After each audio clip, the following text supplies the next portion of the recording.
This is episode 6, entitled, All for What? When doctors don't find anything right away, do you let it go? We waited several hours that night. The half-empty waiting room was filled with lined-up black chairs, no color on the walls to lighten the mood, and very little advancement in calling patients to see the doctor, if there even was one at that ungodly hour. It was tough to stay awake, but I didn't see myself lounging on those chairs where many may have sat with infectious germs. The lack of comfort didn't allow me the luxury either.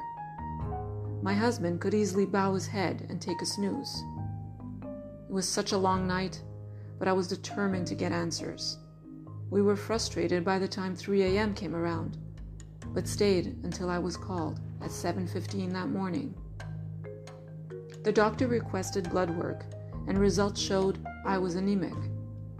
I have thalassemia minor, so that may be why. I didn't know at the time, but my family doctor, who recently mentioned he had studied the disease, explained that the only way to distinguish anemia from the thalassemia is to check 2 other sources in the blood. The ferritin was one, but I don't remember the other. The results can easily be misinterpreted. I wonder if the emergency doctor knew that, and if it would have made any difference in the timing of my diagnosis. Sometimes I speak too much. Perhaps I should have let her continue the investigation without my input. There was no further attention placed on the low blood count, at least not to my knowledge.